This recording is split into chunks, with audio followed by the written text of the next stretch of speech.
What happened this weekend in NASCAR felt huge, and at the exact same time, it felt messy. Because on one side, we just watched something that almost never happens in modern NASCAR. Something so rare that the entire garage immediately started talking about it. But on the other side, the radios were heated, drivers were frustrated, and by the time the weekend ended, fans online were already throwing around words that nobody likes hearing in this sport. And that's when you know a race weekend is bigger than just a finishing order. Because this wasn't just about who crossed the line first, it was about history, pressure, frustration, and a conversation that suddenly exploded across the NASCAR community right after the checkered flag. And trust me, when we break down everything that happened, the reactions inside the garage, what drivers were saying after the race, and why some fans are now questioning the moment, this story gets way more interesting than it looked at first. But before we dive into all that, real quick, if you're a real NASCAR fan like me and you enjoy talking about what's actually happening in the sport every week, go ahead and hit that like button and subscribe to the channel. This channel is brand new, and the goal right now is to reach 1,000 subscribers with people who truly follow NASCAR and love talking about racing. Now, let's talk about what actually happened on track. Because before we get into the frustration, the reactions, and the online debate, the first truth from this weekend is actually pretty simple. Tyler Reddick delivered. And I mean really delivered. He started the race on pole at Circuit of the Americas, and from the moment the green flag dropped, you could already see the number 45 car had serious pace.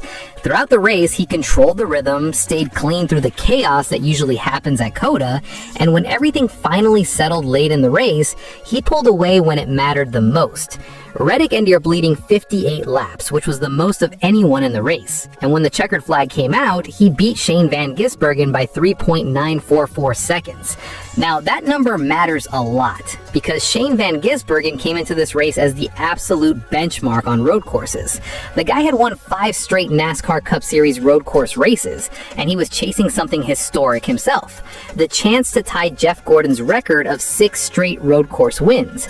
That's the level of driver Reddick had to beat. And he didn't beat him with strategy or luck, he beat him straight up. When the race reached those final laps, Reddick simply stretched the gap and never gave SVG the opening he needed.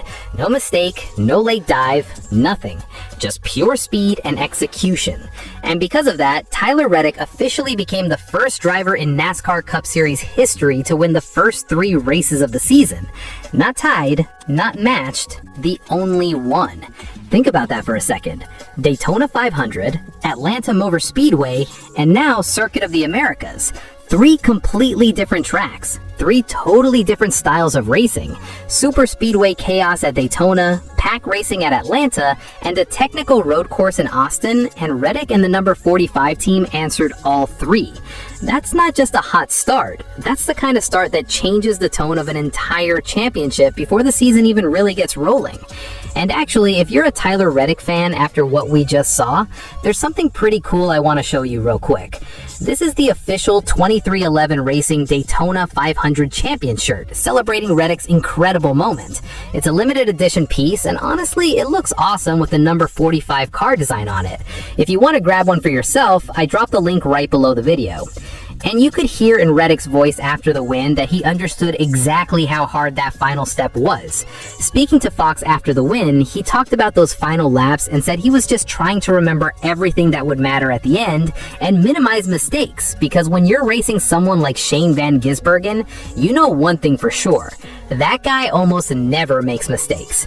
Reddick literally said it himself. Shane is so good because he just doesn't give things away. And when Reddick said the win means the world, you could tell this wasn't just another points day for him. This was beating the modern road course king when it mattered most. For the past couple years, drivers across the garage have been trying to figure out how to beat Van Gisbergen on these tracks. On Sunday, Reddick finally did it. And honestly, that's part of why this victory hits so hard across the garage, because there was nothing fluky about it. The number 45 car looked like the best car, the best driver, and the most complete team all afternoon. Even Shane Van Gisbergen himself basically confirmed that. After the race, he didn't sound like someone who thought something was taken from him. He actually sounded like a driver who simply got beat. He said it felt weird to be disappointed finishing second because it was still a great points day, and he even praised Reddick's driving. driving, saying it was amazing and that they just didn't quite have enough speed to match him. And that reaction matters, because if anyone had the right to feel robbed, it would have been the guy chasing history himself. Instead, SVG basically told everyone the truth. The better driver won that day. But then something else happened that made this moment feel even bigger. Michael Jordan stepped in front of the cameras, and whenever Michael Jordan talks after a race, people listen. Michael told Fox something that immediately caught everyone's attention. He said, "It's time to change." He talked about how much pressure Tyler Reddick had coming into this race with the chance to win 3 in a row, saying that the third win is always the hardest one. But that phrase, "time to change," that's the part people keep replaying, because it sounded like Michael Jordan wasn't just celebrating one win. It sounded like he believes 2311 racing is changing the balance of power in NASCAR, and he also made it very clear who helped build this team. Jordan gave a lot of credit to Denny Hamlin, saying Hamlin was the one who identified Tyler Reddick as the driver they needed and helped assemble the group around him, including crew chief Billy Scott. Jordan even joked that his role was mostly just putting up the money. But when the owner saying that is Michael Jordan, the moment suddenly feels even bigger. Then came one of the most emotional reactions of the entire weekend: Kurt Busch. And this one really mattered, because Kurt isn't just a former driver talking from the outside. He actually drove the number